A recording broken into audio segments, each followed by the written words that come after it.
Hey everyone, it's Wendy. I'm here to share these lovely ribbon or spool holders from my crafty little corner over on Ko-fi.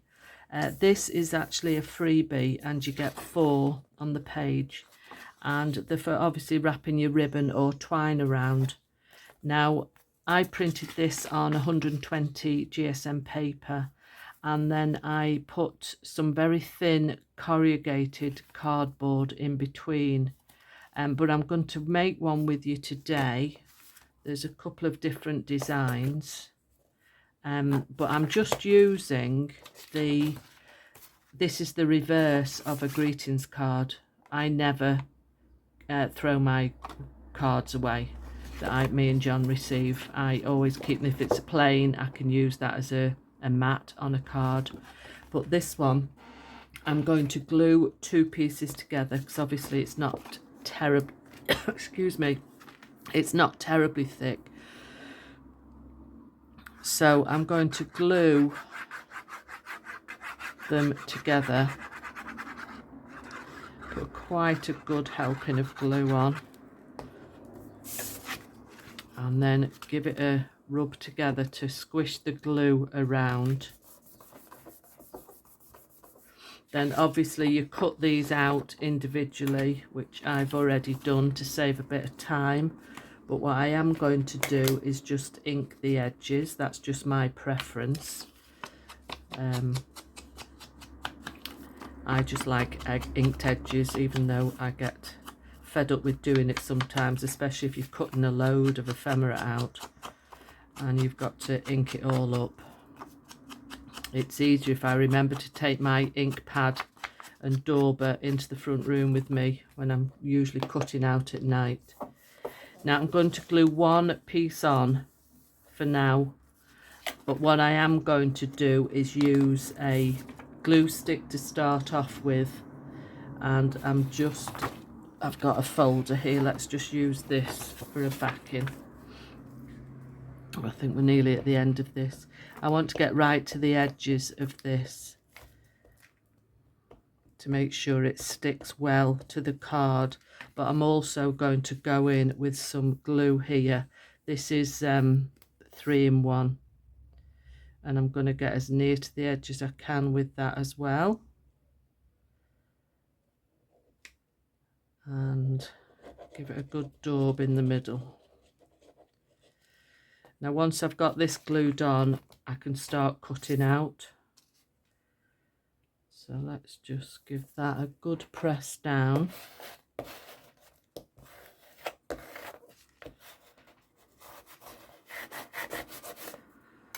just put the top back on my glue.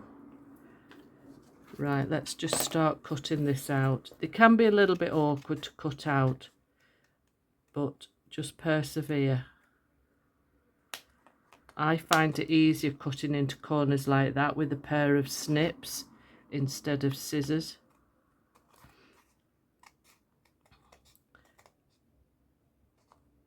I must admit, to be honest, these Tim Holtz ones are not the best of snips that I have ever used, especially using it for fabric or twine ribbon. I do prefer my I think they're X-cut ones, very old, but I did have a couple of pairs, and the spring came out in one of them. That's why I bought these, because my craft shop had them in. I'd just got them in. I thought, oh, Tim Holtz, I'll buy one of those. And like I say, they're not the best. I don't think. That's my opinion. I know people do like his stuff, but well, besides I won't pay the prices that they charge, but these were quite a good price at the shop. I think they were about $16.99, which I thought was quite a good price because I have paid over 20 for snips like these.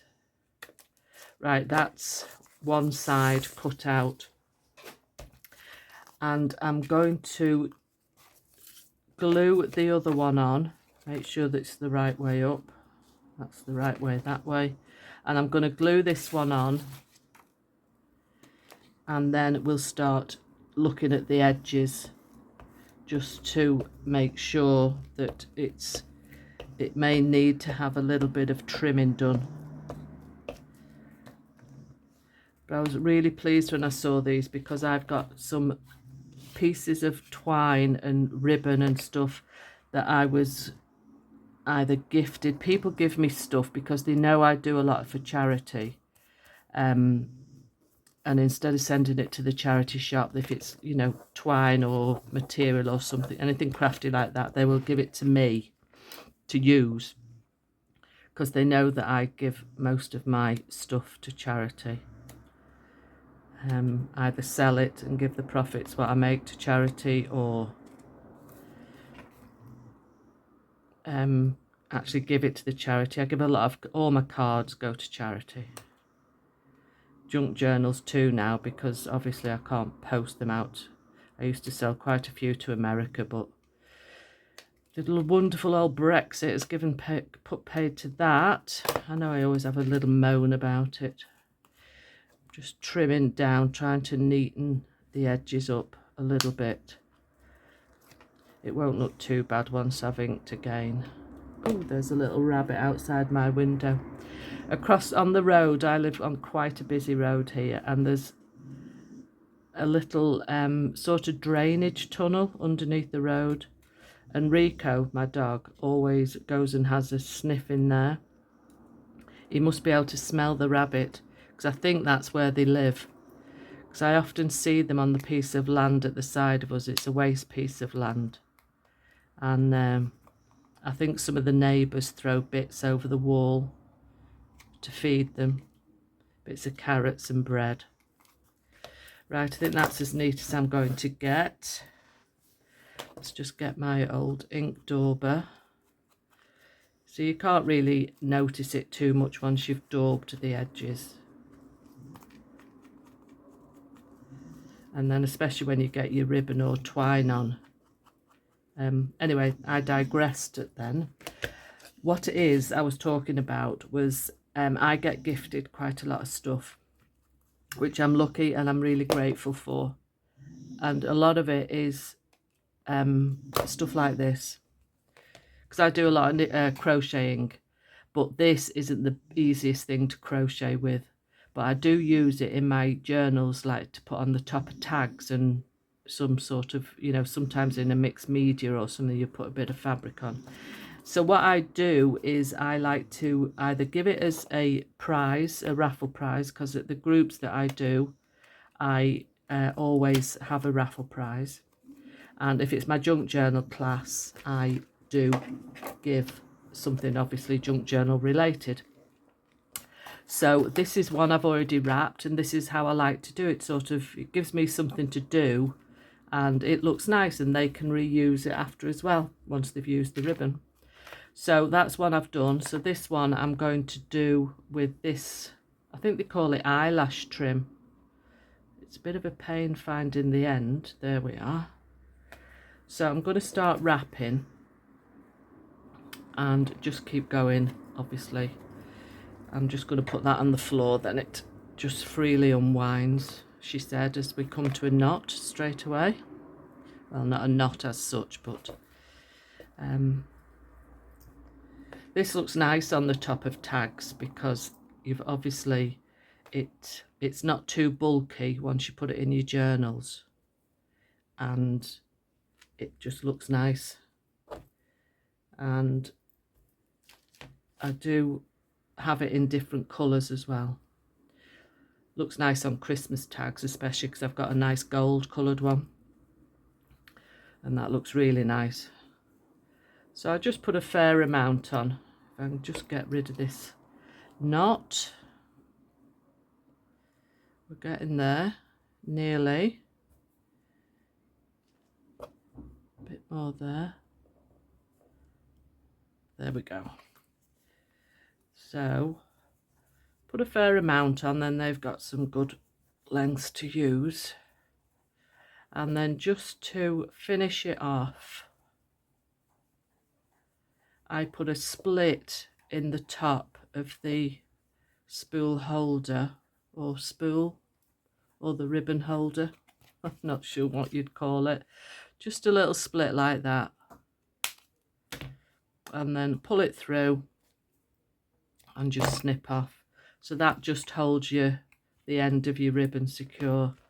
And once that's dried, it is still a little bit damp with the glue, but that will dry nice and flat. And it's sturdy enough not to bend or bow when you start wrapping. You know, if you start wrapping a little bit tight.